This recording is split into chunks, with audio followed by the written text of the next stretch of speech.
दोस्तों अपने इस वीडियो में हम क्लास 10th का जो विज्ञान है उसका चैप्टर 12 ठीक है उसके क्वेश्चन आंसर को देखने वाले हैं, यानी उसका सॉल्यूशन देखेंगे कि उसको कैसे हमें बनाना है। वीडियो काफ़ी ज़्यादा लंबा होगा, हो सकता है इसको पार्ट 1 पार्ट 2 में ही बनाना पड़े। ठीक है, तो आप थोड़ा धीरज के साथ इसको देखिएगा और समझिएगा। कहीं भी अगर डाउट हो तो आप कमेंट करके जरूर पूछिएगा। बाकी चलिए शुरू करते हैं वीडियो को। तो देखिए हमारा इसमें पहला वैकल्पिक क्वेश्चन है, प्रतिरोध आर के किसी तार के टुकड़े को 5 बराबर भागों में काटा जाता है। इन टुकड़ों को फिर पार्श्व क्रम में संयोजित कर देते हैं। यदि संयोजन का तुल्य प्रतिरोध आर डैश यानी तुल्य प्रतिरोध जब पार्श्व क्रम में जोड़ देता है तो आर डैश निकलता है। तो आर बट्टा आर डैश अनुपात का मान क्या है? इसको आर बट्टा आर डैश या फिर आर अनुपात आर डैश भी बोल सकते हैं। ऑप्शन में दिया गया है 1/25, बी नंबर में 1/5, सी नंबर में है 5 और डी नंबर में है 25। तो इसका वैसे आंसर तो 25 होगा, लेकिन होगा कैसे इसको देखते हैं। तो देखिए सबसे पहले प्रतिरोध को नॉर्मल आर माना गया। ठीक, प्रतिरोध हमारा क्या है? नॉर्मल आर है। अब इसी आर को क्या किया है कि बराबर भाग में बांट दिया है, 5 भाग में काटा है। तो इसका हो गया R1, ये बराबर किसके है? R2 के बराबर है। फिर R2 जो है यानी जो प्रतिरोध दूसरा है वो प्रतिरोध तीसरा के बराबर है। इसी तरह से तीसरा जो है वो चौथे के बराबर है और चौथा जो है वो 5वां प्रतिरोध के बराबर है। यानी पूरा अगर प्रतिरोध को देखा जाए तो प्रतिरोध किसके बराबर है? R/5 के बराबर। यानी जो प्रतिरोध R है उसमें 5 से जब भाग देंगे जितना मान आएगा उतना ही मान का सभी प्रतिरोध है। अब इसी प्रतिरोध को पार्श्व क्रम यानी कि समानांतर क्रम में जोड़ा गया है। तो समानांतर क्रम में जब जोड़ा जाता है तो उसको हम कैसे सोल्व करते हैं? उसका समतुल्य प्रतिरोध जो निकलता है वो होता है 1/R डैश, ठीक है, बराबर जितना भी प्रतिरोध है यानी प्रतिरोध को समानांतर क्रम में जोड़ा गया है सभी को बट्टा में देकर हम जोड़ते हैं। यानी इस तरह से R1 plus 1/R2 plus 1/R3 plus 1/R5, इस तरह से पांचों प्रतिरोध को पार्श्व क्रम में समतुल्य प्रतिरोध निकालने के लिए बनाएंगे। ठीक, अब इसमें देखिए R1 R2 R3 यहाँ पर R5 हो गया ना, यानी R4 होगा प्लस 1/R5। अब इन सभी को अगर देखें तो ये सब का मान किसके बराबर है? इन सभी का मान R/5 के बराबर है। तो यानी कि इसमें जितना भी 1/R1 R2 लिखा गया है सभी जगह पर 1/R/5 लिख सकते हैं। इस तरह से प्लस 1/R2 के जगह पर 1/R/5 लिख सकते हैं। फिर इसी तरह से R3 के जगह पर भी 1/R/5 लिख सकते हैं। फिर इसके बाद R4 के जगह पे 1/R/5 लिख सकते हैं और इसी तरह से R5 के जगह पे 1/R5 यानी R/5 लिख सकते हैं। ठीक, अब जब इसमें देखेंगे तो इस तरह से होता है। तो यहाँ पे 5 को हम ऊपर लेके आ सकते हैं मल्टीप्लाई करके, इसमें तो समस्या आपको नहीं होना चाहिए। तो यहाँ पे सब में क्या हो जाएगा? सब में ये 5 जो है ये 1 के स्थान पे आ जाएगा, तो हो जाएगा 5/R और इसी तरह से सभी ये बदल जाएगा 5/R के रूप में। ठीक है, 5/R plus 5/R plus 5/R। ठीक, 1 2 3 4 5, इस तरह से ये पांचों का पांचों जो हम भिन्न का जोड़ बना रहे थे सभी का मान किस तरह से लिख दिए? 5/R के रूप में। अब जब इसका हम एलसीएम निकालेंगे तो देखिए एलसीएम में कैसे निकलेगा। यहाँ पे सभी R का एलसीएम क्या हो जाएगा? R हो जाएगा। ठीक, अब इसमें जब दोनों को डिवाइड करेंगे तो 1 मान आएगा और उसके बाद यहाँ पर 5 से मल्टीप्लाई करेंगे तो 5 आ जाएगा, प्लस 5 इस तरह से सभी का मान कितना आएगा? 5 के रूप में बदल जाएगा, हो जाएगा ना। यानी R/R कितना भागफल आएगा? 1 आएगा और 1 को 5 से मल्टीप्लाई करेंगे यानी गुना करेंगे तो 5 आएगा और इसी तरह से सभी होगा। यहाँ पर 5 5 5 5 5 इस तरह से आ जाएगा। ठीक है, फिर इसको जब आगे बढ़ाएंगे तो ये सबको जोड़ते हैं तो कितना आता है? 25 आता है, 25/R। यानी देखिए तो इसमें 1/R डैश, ठीक है, 1/R डैश का मान कितना आया है? 25/R। तो यही तो लिखना है हमें, 1/R डैश बराबर 25/R, इतना मान निकल के आया। अब इसमें एक चीज देखिए, हम इसमें क्रॉस मल्टीप्लीकेशन कर सकते हैं। तो क्रॉस मल्टीप्लीकेशन में क्या करेंगे कि हमें आंसर की तरफ बढ़ना है ना, तो आंसर की तरफ बढ़ने के लिए हमें ज्यादा सवाल को लेंथी नहीं बनाना है। तो इसलिए देखिए यहाँ पे R जो है ना ये R आ जाएगा इस तरह से, इसमें R आ जाएगा ऊपर में, यहाँ पे दोनों को मल्टीप्लाई करके ला सकते हैं। तो यहाँ पे R/R डैश हो गया बराबर, ये एक नीचे आ जाएगा यहाँ पे, ये तो है 25 का 25 ही रहेगा और यहाँ पर हो गया 1, ठीक है। तो इस तरह से r बट्टा r डैश का मान कितना आया 25/1। और देखिए हमें आंसर में यही पूछ रहा था, क्या पूछ रहा था, देखिए r बट्टा r डैश का मान। तो यहाँ पर देखिए r बट्टा r डैश इसका मान कितना आया है, सीधा आया है 25। तो इसी तरह से हमें इसको सॉल्व करना है। तो पहला का आंसर क्या हो जाएगा, ऑप्शन नंबर डी। चलिए नेक्स्ट क्वेश्चन के तरफ बढ़ते हैं। अब देखिए हमारा यहाँ पर क्वेश्चन नंबर 2 है, निम्नलिखित में से कौन सा पद विद्युत परिपथ में विद्युत शक्ति को निरूपित नहीं करता। यानी यहाँ पे जो ऑप्शन में दिया हुआ है इनमें से कौन सा ऐसा फॉर्मूला है जिसका उपयोग विद्युत शक्ति निकालने के लिए नहीं करते। ऑप्शन में दिया हुआ है I²R, फिर दिया हुआ है IR², इसके बाद VI और इसके बाद V²R।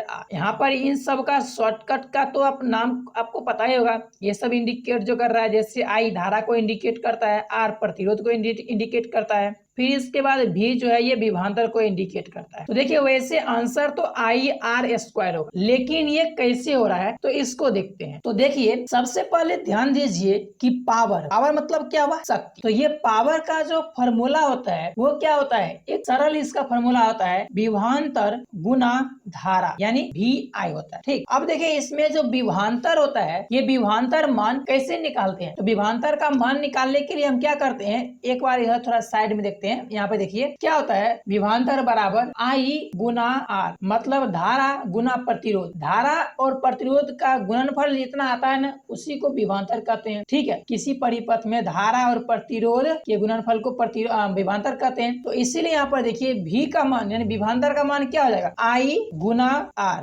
R हो जाएगा। अब इसमें क्या है कि पहले से ही एगो I है, यानी I एगो और गुना हो रहा है। तो देखिए इसका टोटल मान निकल कर कितना आएगा, I²R, इस तरह से आएगा। यानी VI को हम I²R के रूप में लिख सकते हैं। यानी I²R जो है ये भी विद्युत शक्ति को निरूपित करता है। इसी को थोड़ा एक और स्टेप आगे अगर बढ़ाने की कोशिश करते हैं तो देखिए क्या होता है, ये I²R है ना, इसमें क्या करते हैं कि एक बार I और R के साथ गुना करते हैं, ठीक। और इसके बाद फिर से इसको अलग करके I और R के साथ गुना करते हैं। यहाँ पर देखिए एगो R है तो यानी यहाँ पर तो R से गुना कर सकते हैं, लेकिन ये तो एगो एक्स्ट्रा गुना हो रहा है ना, तो इसके लिए क्या करेंगे हम बट्टा में R लिख सकते। तो देखिए यहाँ पर क्या मान आ रहा है, ये तो हो गया IR एगो V हो जाएगा, ये भी हो जाएगा एगो V, यानी इस तरह से V गुना V लिख सकते हैं बट्टा R। और इसको जब आगे बढ़ाएंगे तो क्या हो जाएगा V²/R। यानी विद्युत शक्ति को अगर देखा जाए तो उसको हम VI से भी इंडिकेट किया जाता है, I²R से भी इंडिकेट करते हैं, इसके बाद V²/R से भी इंडिकेट करते हैं। और इस तरह से देखिए जब ऑप्शन को देखते हैं हम तो यहाँ पे देखिए ऑप्शन में I²R ये भी हो गया फॉल्स, यानी कि ये भी फॉर्मूला होता है, यानी ये विद्युत शक्ति को निरूपित करता है। IR² ये निरूपित नहीं करता है, तो इसीलिए हमारा आंसर हो जाएगा B, ठीक है। ऑप्शन नंबर B क्या हो जाएगा, ये सही आंसर। IR² जो है ना ये विद्युत शक्ति को निरूपित नहीं करता है, बाकी ये तीनों ऑप्शन जो है ये सब विद्युत शक्ति को निरूपित करता है। अब देखिए इसी विकल्पिक का 3 नंबर क्वेश्चन है, किसी विद्युत बल्ब का अनुपातांक 220 वोल्ट 100 वाट है, जब इसे 110 पर प्रचालित करते हैं तब इसके द्वारा उपभोक्ति शक्ति कितनी होती है। मतलब ये कह रहा है कि जब वोल्टेज को आधा करता है तो फिर ये कितना शक्ति को वो खत्म कर रहा है, यानी कितना शक्ति उपयोग कर रहा है वो बल्ब, ठीक है। तो देखिए यहाँ पे ऑप्शन में तो दिया हुआ है ए नंबर में 100 वाट, बी नंबर में 75 वाट, सी नंबर में 50 वाट और डी नंबर में 25 वाट। ये आपको बना करके सॉल्व करना है, ठीक है। तो देखिए इसमें यहाँ पे एक चीज को समझ सकते हैं, जब विभवांतर आधा करता है, यहाँ है ना विभवांतर को आधा करता है तो शक्ति यानी शक्ति कितना कम होता है। इस क्वेश्चन को ऑब्जेक्टिव में इस तरह से भी आप समझ सकते हो कि जब विभवांतर को आधा करता है तो यहाँ पे शक्ति कितना कम होता है ये निकालने के लिए हमें कह रहा है। तो देखिए यहाँ पे ऑप्शन नंबर में एक में है 100 वाट, इसके बाद 75 वाट, इसके बाद 50 और इसके बाद 25 वाट। यहाँ पे 4 ऑप्शन दिया गया है, लेकिन इसको सॉल्व करने पर आपको पता चलेगा कि भाई इसमें से कौन सा आंसर सही है। ये न्यूमेरिकल क्वेश्चन के टाइप में है। तो देखिए इसको सॉल्व करने के लिए सबसे पहले हम जो सब मान दिया गया है वो सब लिख लेते हैं। तो इसमें देखिए वोल्टेज दिया था पहले 220 वोल्ट, जिसपे वो कितना शक्ति खर्च कर रहा था 100 वाट का शक्ति खर्च कर रहा था। बाद में वोल्टेज को आधा करके 110 वोल्ट कर देता है, तो पूछ रहा है कि अब कितना शक्ति खत्म कर रहा है। तो देखिए इसको सॉल्व करने के लिए हम विद्युत शक्ति का इस फॉर्मूले का यूज करेंगे। इस फॉर्मूले का इसलिए इस्तेमाल कर रहे हैं क्योंकि देखिए इसमें नहीं बदलने वाला एक ही चीज है, वो क्या है, प्रतिरोध। प्रतिरोध जितना पहले था उतना अभी भी है, यानी प्रतिरोध नहीं बदल रहा है। इसलिए इसमें P बराबर V² बट्टा R, यानी कि विभवांतर का स्क्वायर बट्टा प्रतिरोध के फॉर्मूला से इसको सॉल्व करेंगे। ठीक, तो देखिए इसमें सबसे पहले तो यहाँ पे ये जो दिया हुआ है इसको हम लिख सकते हैं आगे चल के R बराबर V² बट्टा P। ठीक है, अब यहाँ से हमें प्रतिरोध निकालना है, तो V² का मान दिया है कितना, 220, यानी वोल्टेज का मान कितना है 220 वोल्ट। तो इसको 2 बार गुना करते हैं तो हो गया 220 गुना 220, और पावर कितना है, पहले पावर दिया है 100 वाट का। तो देखिए यहाँ पे इसको जब कट करते हैं तो निकलता कितना है यहाँ पे 22 गुना 22, तो ये हो जाएगा 2 दूनी 4 और फिर 4 दूनी 8, यहाँ पे फिर से 4, यानी 484 ओम का क्या हो गया, प्रतिरोध निकला। तो प्रतिरोध पहले भी सेम था और जब वोल्टेज कम किया गया तब भी सेम है, तो इसलिए यहाँ पे देखिए निकल जाएगा क्या, यहाँ प्रतिरोध निकल गया इतना। तो अब इससे हम शक्ति से निकाल सकते हैं, तो पावर बराबर V² कितना कर दिया, V को 110 कर दिया है, इसलिए 2 बार 110 को 2 बार गुना करेंगे बटा प्रतिरोध कितना कर दिया है 484, ये कर नहीं दिया गया बल्कि इतना है, ये कांस्टेंट है। ठीक है, अब इसके बाद जब इसको सॉल्व करेंगे तो कितना निकलेगा, ये देखिए, तो इसको जब काटेंगे तो यहाँ पे 11, वोल्टेज को फिर आधा कर दिया गया है, 110 को 2 बार गुना करते हैं और बट्टा में प्रतिरोध कितना निकला है 484 ओम, इतना हो गया। फिर इसको जब आगे सॉल्व करेंगे तो ये हो जाएगा 110 और 110 को गुना करेंगे तो हो जाएगा 121 पर 2 बार 0 इतना बट्टा 484। फिर यहाँ से इसको कट करेंगे तो कितना हो जाएगा, ये हो जाएगा 121 चौके 484 ऊपर में 100 कर देते हैं। ठीक, अब इसके बाद इसको जब यहाँ करेंगे तो 100 बट्टा 4 और काटने के बाद कितना आ जाएगा 25, यानी कि पावर कितना निकल के आ रहा है, पावर का मान निकल के आ रहा है 25 वाट। कितना आ रहा है 25 वाट, यानी पावर का मान कितना निकल के आ रहा है 25 वाट। यानी देखिए क्या हो रहा है, अगर विभवांतर को आधा कर रहा है तो इसका जो शक्ति खपत करने का शक्ति जो है वो 1/4 भाग कम रहा है, यानी पहले था 100 तो फिर हो गया 25, यानी कि 1/4 भाग कम रहा है। तो इस तरह से भी ऑब्जेक्टिव आता है कि अगर विभवांतर को आधा किया जाए तो फिर शक्ति कितना कमेगा, तो 1/4 भाग हो जाएगा। ठीक है, तो इस तरह से यहाँ पर इसका आंसर क्या जाएगा 25 वाट। तो इस क्वेश्चन का फाइनल आंसर है ऑप्शन नंबर डी। चलिए नेक्स्ट क्वेश्चन के तरफ बढ़ते हैं। देखिए दोस्तों, अब हमारा यहाँ पर 4 नंबर क्वेश्चन है, 2 चालक तार जिनके पदार्थ लंबाई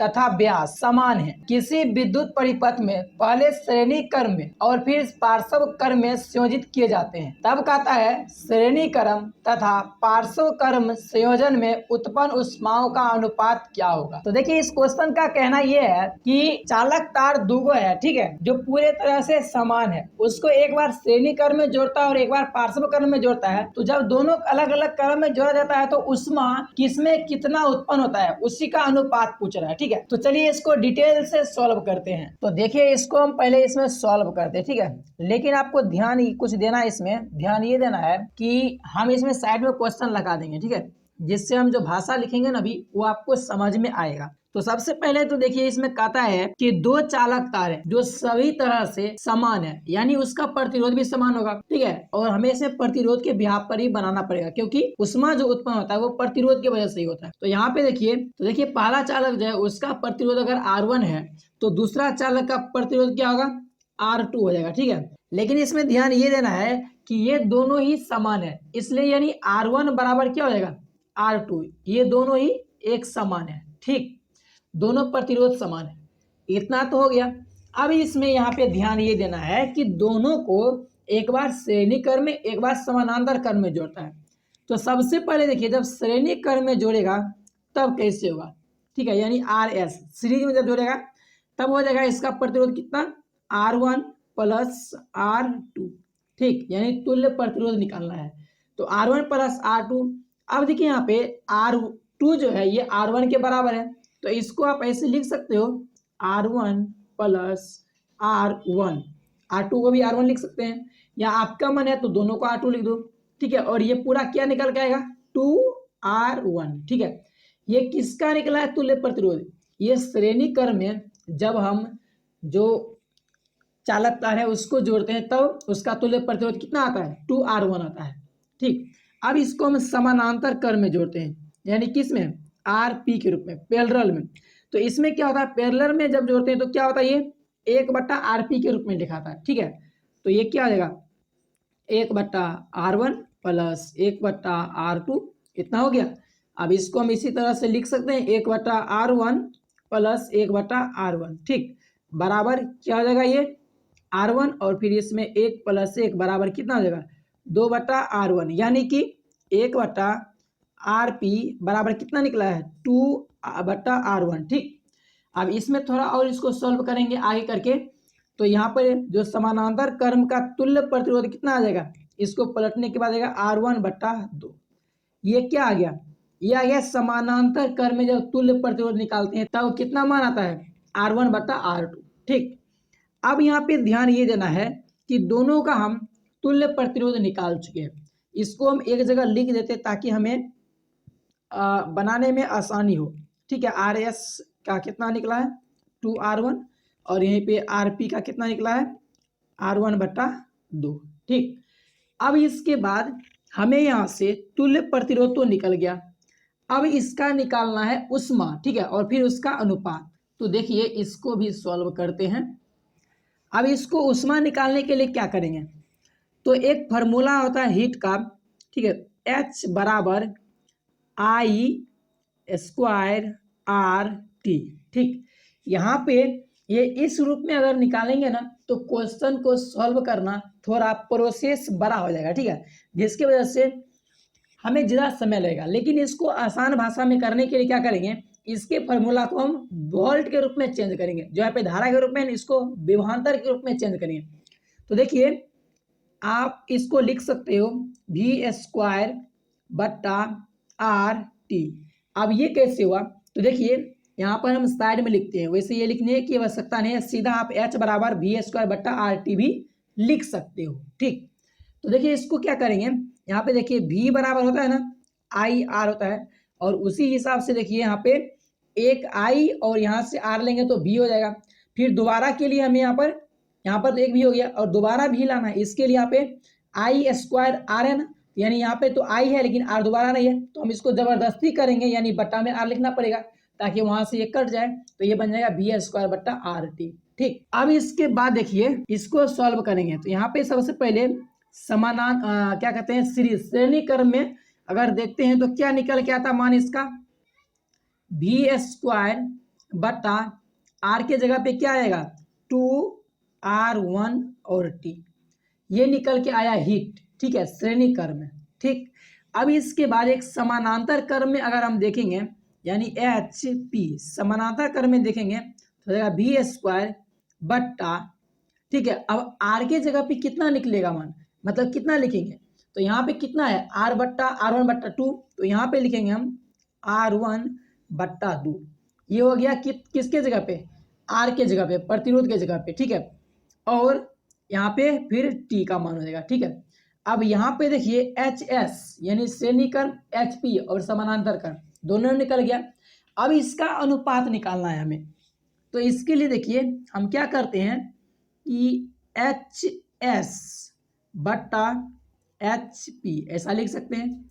फिर इसको जब आगे करेंगे तो यहाँ पे HS का मान कितना है, यहाँ पे निकला है V²/2R1T। ठीक है, फिर इसके बाद हम इसको पूरा इसे भाग में लिख सकते हैं ना, भाग में कितना, V²/R1/2T। ठीक है, इस तरह से हम इतना लिख सकते हैं। अब इसी को जब आगे सॉल्व करेंगे तो क्या हो जाएगा, यहाँ हो जाएगा V²T/2R1, ये इतना होगा। फिर इसका ये भाग जो ये हो जाएगा गुना में। ठीक, और क्या बन जाएगा, ये R बन जाएगा ऊपर में, और इसके बाद बट्टा में V²T आ जाएगा, और साथ में 2 भी नीचे ही रहेगा, तो जाएगा 2V²T। अब क्या सब कट रहा है, तो V²T ये कट रहा है, तो ये कट गया इधर से, R1 भी कट रहा है, तो बचा क्या देखिए, तो इसको आगे सॉल्व करेंगे तो 1 तो यानी 1 बट्टा और 2 दूनी 4, यानी कि ये जो HS/HP यानी कि श्रेणी क्रम और समानांतर क्रम दोनों का अनुपात निकाले तो 1:4 आया है। तो इसको हम इस तरह से लिख सकते हैं, HS/HP बराबर क्या, 1:4। और ये जो ऑप्शन में होगा वो हो जाएगा सही।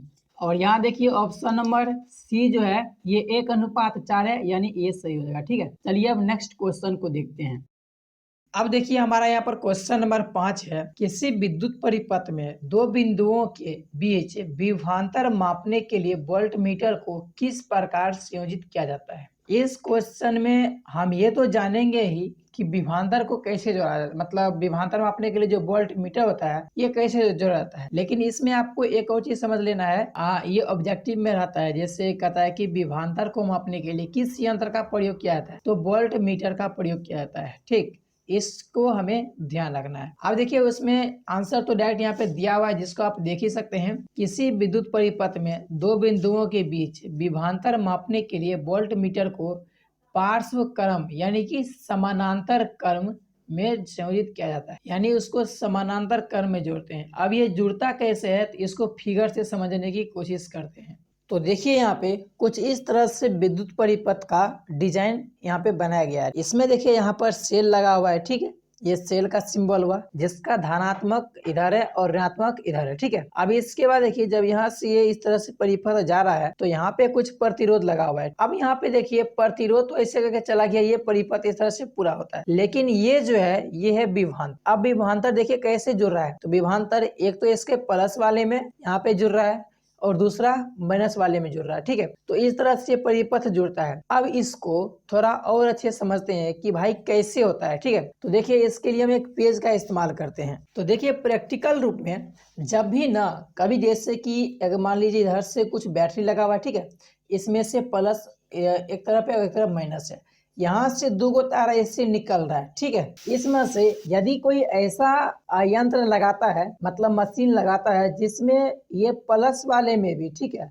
और माइनस वाले में भी अगर उसका तार जोड़ा जाएगा ना, तो उसको हम कहते हैं समानांतर क्रम में जोड़ा गया। ठीक है, वहीं पे कैसे होता है कि अब देखिए वहीं पे श्रेणी क्रम में क्या होता है, जैसे तार जा रहा है ना आगे, तो श्रेणी क्रम में क्या करेगा कि इस दोनों में नहीं जोड़ेगा, बल्कि इसी को बीच से काटेगा। ठीक है, यहाँ से, और इसका एक भाग इधर जोड़ देगा, एक भाग इधर जोड़ देगा। ठीक है, तो ये हो गया श्रेणी क्रम। ठीक, तो इसी को समझना होता है। तो चलिए अब नेक्स्ट क्वेश्चन की तरफ बढ़ते हैं। अब देखिए हमारा यहाँ पर 6 नंबर क्वेश्चन है, किसी तांबे के तार का व्यास 0.5 मिलीमीटर है तथा प्रतिरोधकता 1.6 गुने 10⁻⁻8 ओम मीटर है। तब कहता है कि 10 ओम प्रतिरोध का प्रतिरोधक बनाने के लिए कितने लंबे तार की आवश्यकता होगी, यानी यहाँ पे तार की लंबाई पूछ रहा है। ठीक है, अब इतना लंबा तार लेना है जिससे 10 ओम का प्रतिरोध उत्पन्न किया जा सके। ठीक है, फिर आगे है, यदि इससे दोगुने व्यास का तार ले तो प्रतिरोध में क्या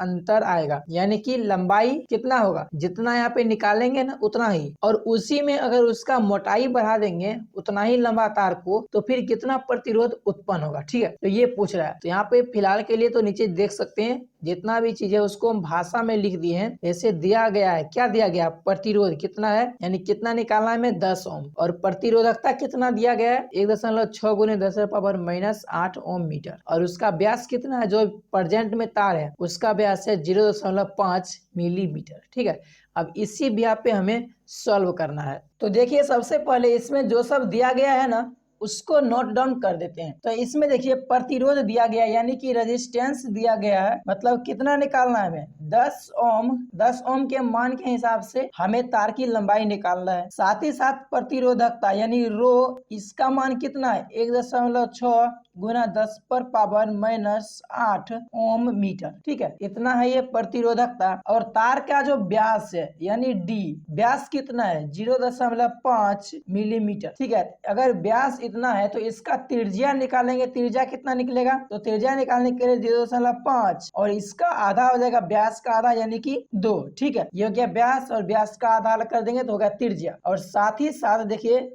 ये मिलीमीटर में है, इसको हम मीटर में बदलेंगे। ठीक है, क्योंकि ओम मीटर में प्रतिरोधकता यहाँ पे है। ठीक है, इसलिए इसको मीटर में कन्वर्ट करेंगे तो क्या होगा, यह 0.5 में से 5 ऊपर आने देते हैं, दशमलव हटाएंगे तो 2 गुना 10, दशमलव गुना हटाने पर 10 आ जाएगा। साथ ही साथ मिलीमीटर में है तो इसको मीटर में बदलने के लिए हम 1000 से गुना भी करेंगे। ठीक है, 1000 से गुना भी करेंगे तब ये कितना हो जाएगा, इतना मीटर हुआ, और जिसको सॉल्व करने के बाद हो जाएगा 5/2 गुना 10⁻⁻⁴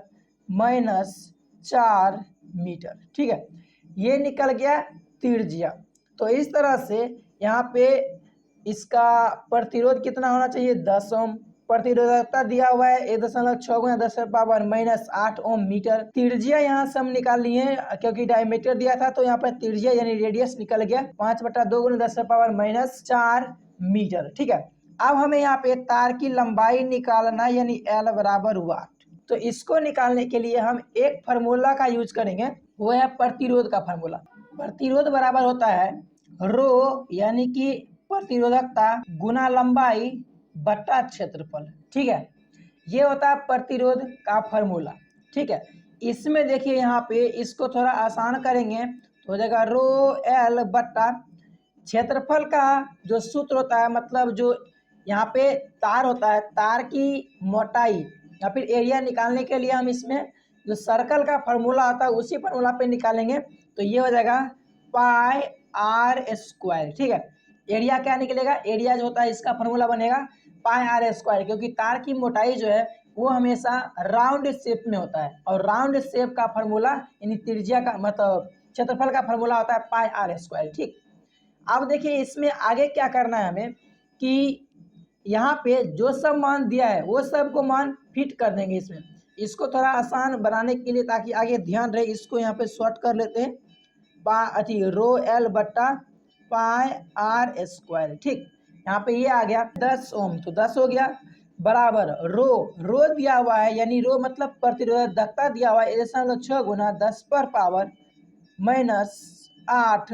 ठीक है, इतना दिया हुआ है, ओम मीटर हम नहीं लिखेंगे। ठीक है, फिर इसके बाद यहाँ पे लंबाई यानी L, लंबाई कितना है, लंबाई हमें निकालना है यानी कि L का मान निकालेंगे जो हमें पता नहीं है, बट्टा में पाई का तो हो जाएगा पाई, इसको हम 22/7 भी लिख सकते हैं लेकिन आगे लिखेंगे। ठीक है, फिर यहाँ पे आर स्क्वायर, त्रिज्या कितना दिया हुआ है, त्रिज्या दिया हुआ है 5/2 गुना 10⁻⁻4 और इतना का हो जाएगा स्क्वायर। ठीक, इस तरह से जिसका मान दिया हुआ था उसको हम इसमें लिख दिए।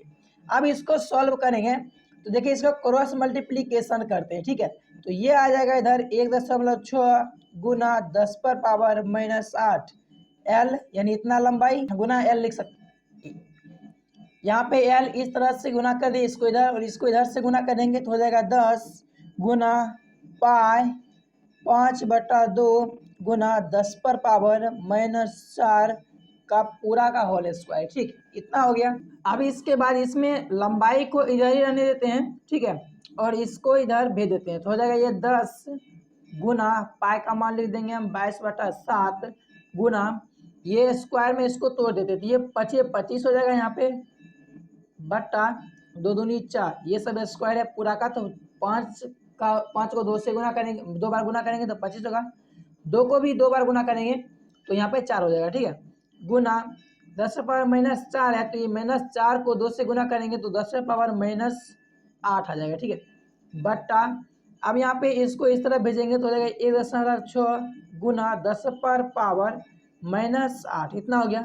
अब देखिए इसमें क्या सब कट रहा है, तो 10⁻⁻8 कट रहा है, 10⁻⁻8 कट रहा है ये दोनों। ठीक है, फिर इसके बाद देखिए यहाँ से 11 दूनी 22 कट रहा है, 2 दूनी 4 कट रहा है, और कुछ कट रहा है और अभी नहीं कट रहा है लेकिन कटेगा आगे। ठीक है, आगे क्या कटेगा देखिए, यहाँ से 10 गुना फिर इसके बाद 11/7 गुना 25/2, अब इसके बाद बट्टा 1.6। ठीक, दशमलव हटाएंगे तो ऊपर में हो जाएगा 10, गुना करेंगे 10 से। अब देखिए क्या सब कट रहा है, 4 चौके 16 और यहाँ पे 5 दूनी 10 फिर 5 दूनी 10 इतना हो गया।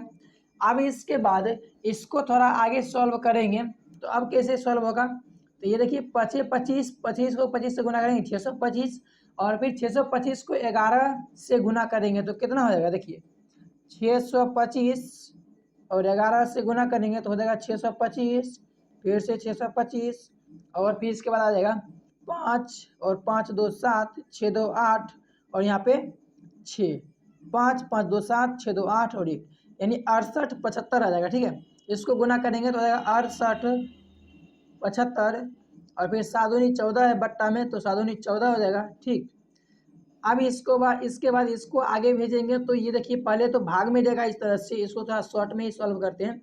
पहले तो इस तरह से 4/1 भाग में आएगा, फिर इसके बाद जब इसको गुना में बदलेंगे तो हो जाएगा 1/4 हो जाएगा।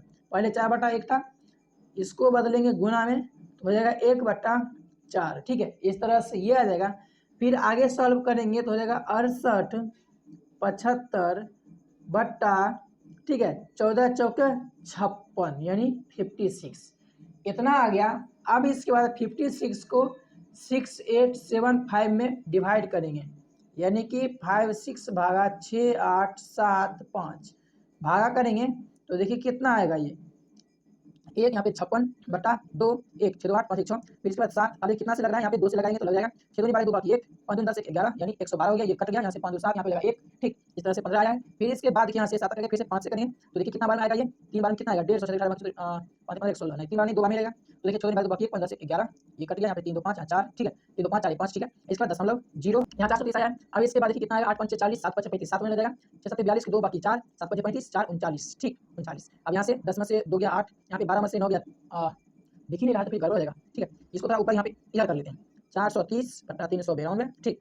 माइनस करेंगे, यहाँ हो जाएगा 8, यहाँ पे हो जाएगा 3, फिर इसका ये खत्म, इधर से फिर निकालेंगे 0। ठीक है, अब चाहो तो यहाँ तक भी लिख सकते हो बराबर में। ठीक है, 122.7 मीटर, ये क्या निकला है, तार की लंबाई निकला है, इसलिए मीटर, यानी कि L बराबर 122.7 मीटर। ठीक, ये आपका आंसर हो जाएगा। आप चाहो तो यहाँ से एक अंक के बाद भी आप निकाल सकते हो आगे भी। जैसे यहाँ पे देखिए, यहाँ पे अगर हम भाग देंगे आगे तो निकलेगा 6 7 42 2 बाकी 4 7 5 35 4 39, नहीं 6 से लग जाएगा यहाँ पे, 6 है 36 6 बाकी 3 और 6 5 30 3 33 कट गया, 10 में से 6 गया 4 और 7 में से 3 गया 4।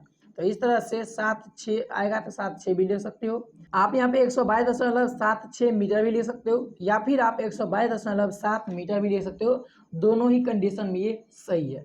तो तार की लंबाई इतना निकल गया। अब हमें निकालना है कि प्रतिरोध कितना हो जाएगा अगर हम तार की मोटाई को दुगुना कर देंगे। तो मोटाई को दुगुना करने के बाद क्या होगा, इसको भी सॉल्व करते हैं। तो वहां तक में आप तार की लंबाई निकाल लेंगे। अब इसके बाद आता है कि भाई इसका क्षेत्रफल अगर मोटाई बढ़ा देंगे तब कितना प्रतिरोध होगा। तार की लंबाई वही है, तो परिवर्तन क्या हो रहा है, परिवर्तन हो रहा है उसकी मोटाई में, यानी त्रिज्या या फिर व्यास बोले, इसमें परिवर्तन हो रहा है। तो इसी हिसाब से निकालेंगे। तो आपको पता होगा, यहाँ पे लिख देंगे हम जानते हैं। ठीक है, ऐसे लिख सकते हो आप, भाषा में भी लिख सकते हो, हम जानते हैं। क्या जानते हैं कि आर व्युत्क्रमानुपाती होता है किसके, क्षेत्रफल के, यानी आर समानुपाती 1/a लिख दो, या फिर आप लिखो आर व्युत्क्रमानुपाती क्षेत्रफल। ठीक है, तार की क्षेत्रफल। अब इसके बाद देखिए यहाँ पे होता क्या है, इसमें देखिए पहले जब R1 यानी पहले जो त्रिज्या रहता है उसके बिहाफ पे यहाँ पे क्षेत्रफल भी क्या हो जाएगा, RA1 हो जाएगा।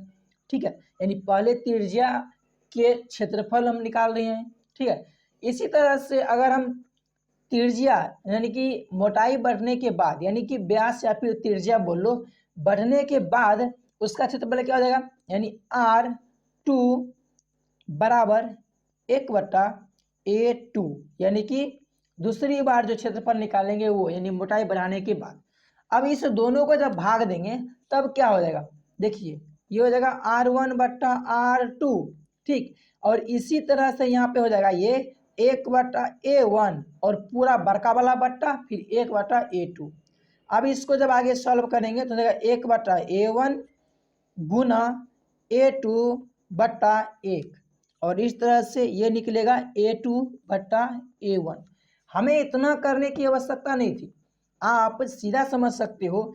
अगर यहाँ पे दोनों बट्टा में है और भाग दे रहे हैं तो ऊपर नीचे ये दोनों हो जाएगा। कैसे, तो R1 जो ऊपर में है यहाँ पे A1 नीचे आ जाएगा, फिर R2 जो नीचे में है इसमें A2 ऊपर आ जाएगा। और इतना कुछ करने से बच के सीधा आपको यहीं पर लिखना है। देखिए यहाँ पे लिखना है वैसे ये सब तो आपने नोट कर ही लिया। इसको हम यहाँ से थोड़ा साफ करते हैं। और देखिए आप यहीं पर लिख सकते हो, जब आपको पता है कि आर व्युत्क्रमानुपाती होता है क्षेत्रफल का, तार की क्षेत्रफल का, तो यहाँ पे R1 और R2 निकालना है, यानी R1 R2 के व्याप पे जब भाग दे रहे हैं तो R1 बट्टा R2, तो क्षेत्रफल के हिसाब से ये हो जाएगा A2 बट्टा A1। क्यों? क्योंकि यहाँ पे बट्टा में आता है और भाग दे रहे हैं तो ये ऊपर नीचे आ जाएगा। इस तरह से इतना हो गया। अब देखिए इसी में हम आगे क्या करेंगे कि पहले देखिए क्या है A2, तो A2 यानी क्षेत्रफल निकाल रहे हैं, तो सर्किल का क्षेत्रफल क्या होता है, पाई आर स्क्वायर होता है। तो यहाँ पर पाई आर स्क्वायर तो लिखेंगे, लेकिन कौन सा R2 जो त्रिज्या दोबारा बढ़ा है दूसरी बार वाला, उसकी बात कर रहे हैं, तो यहाँ पर हम R2 लिख सकते हैं। लेकिन एक और चीज ध्यान देना है कि R को हम, ठीक है, D बट्टा 2 के रूप में भी लिख सकते हैं ना। फिर इसके बाद बट्टा में पाई R1 का स्क्वायर। ठीक, इतना हो गया। अब इसके बाद इसको हम आगे ऐसे भी लिख सकते हैं, थोड़ा आगे बढ़ाने के बाद पहले तो पाए काट देते हैं, इसका कोई काम रहेगा नहीं, बट्टा बट्टा में सेम सेम तो कट जाएगा। ठीक है, अब यहाँ पे देखिए R2 में जो है वो अभ्यास को दुगुना किया गया है, तो इसको हम लिख सकते हैं ना D बट्टा 2। ये तो सिंपल है, यानी कि सिर्फ त्रिज्या हम निकाल रहे हैं, D बट्टा 2 मतलब त्रिज्या होता है। फिर इसके बाद दोगुना किया गया है, ठीक है, इसमें 2 से गुना कर दिए, और फिर इसका ये स्क्वायर भी है, तो यानी कि पूरा का स्क्वायर। ठीक, अब इसके बाद ये बट्टा। ठीक, अब इसमें क्या हो जाएगा, इसमें हो जाएगा R1 में कितना है, पहले से D है, यानी जितना है उतना ही, तो सीधा D बट्टा 2 इतना का स्क्वायर। इस तरह से इतना आ गया। फिर इसके बाद देखिए इसी को थोड़ा आगे जब सॉल्व करेंगे तो क्या होगा, इसी को जब आगे सॉल्व करेंगे तो ये हो जाएगा 2 दूनी 4 D का स्क्वायर बट्टा 2 दूनी 4, इतना आ जाएगा। फिर इसको ऊपर ऐसे करके भेजेंगे तो हो जाएगा गुना 2 दूनी 4, यहाँ पे 4 हो जाएगा बट्टा D का स्क्वायर, इतना आ जाएगा। अब देखिए यहाँ से कुछ कट रहा है क्या, ये सब कट रहा है ना, D स्क्वायर कट रहा है, निकल क्या रहा है 4 बट्टा 1, यानी कि जब हम निकाले हैं तो R1 बट्टा R2 इसका मान निकल रहा है 4 बट्टा 1। ठीक, अब इसमें से हमें पता क्या सब, तो इसमें से हमें पता है कि R1 का मान कितना है, यानी पहले प्रतिरोध कितना था, तो पहले प्रतिरोध था 10 ओम, तो इसलिए यहाँ पे हो जाएगा R1 के जगह पे 10 बट्टा R2 बराबर 4 बट्टा 1, इतना आ गया। फिर इसके बाद आगे जब सॉल्व करेंगे तो क्रॉस मल्टीप्लीकेशन होगा, तो 4 गुना R2 बराबर 10। ठीक है, फिर इसके बाद R2 का मान निकालेंगे तो 10 बट्टा 4 आएगा, और इसके बाद इसको काटेंगे तो 5 दूनी 10 2 दूनी 4 बराबर 5 बट्टा 2 आ रहा है, यानी इसको जब आगे करेंगे तो क्या हो जाएगा 2 दूनी 4 दशमलव 5। ठीक है, यानी कि 5 का आधा सीधा अढ़ाई होता है 5 ओम, इतना ओम का प्रतिरोध हो जाएगा। कब, जब तार की मोटाई को हम दोगुना करेंगे तब। ठीक, और इस तरह से हम इसका प्रतिरोध भी निकाल लेंगे कि तार की मोटाई को बढ़ाने पे प्रतिरोध कितना आएगा। ठीक, तो आई होप कि ये क्वेश्चन को सॉल्व करने में लंबा समय लगा है, लेकिन थोड़ा डिटेल में गए जिसकी वजह से लंबा समय लगा है। ठीक है, अगर आप चाहो तो शॉर्ट में भी कर सकते हो, लेकिन अगर एक बार इस वीडियो को देख लोगे, इसको समझ लोगे, फिर दोबारा लगभग देखने की कभी आवश्यकता नहीं होगी। तो यही चीज बेनिफिट होता है लंबा वीडियो होने के बाद। ठीक है दोस्तों, वीडियो का लेंथ काफी ज्यादा हो रहा था, जिसकी वजह से वीडियो काफी बोरिंग हो सकती थी, इसलिए वीडियो को यहीं पे बंद कर दिए हैं। और जो अगला क्वेश्चन बच गया है उसको हम नेक्स्ट वीडियो में सॉल्व करेंगे। तो यहाँ तक अगर आपको सही तरीके से समझ में आया है, कोई भी डाउट नहीं बचा है, तो बहुत अच्छी बात है। अगर कोई डाउट है तो आप कमेंट करके बता सकते हो कि आपको कौन सी इसमें डाउट हो रही है। ठीक है, बाकी अगर कोई सवाल हो तो आप कमेंट कर लेना। अगर वीडियो पसंद आया हो तो वीडियो को लाइक कर लेना। चैनल पर पहली बार आए हैं, सब्सक्राइब नहीं किया तो प्लीज सब्सक्राइब जरूर कीजिएगा। साथ ही आप हमें सोशल मीडिया पे फॉलो कर सकते हैं, जिसका लिंक आपको डिस्क्रिप्शन में, और उसका सोशल मीडिया का जो हैंडल है, मतलब आईडी, वो आपको डिस्प्ले पर दिख जाएगा। तो चलिए मिलते हैं नेक्स्ट वीडियो में नेक्स्ट क्वेश्चन को सॉल्व करते हुए। बाकी तब तक के लिए bye bye and love you all.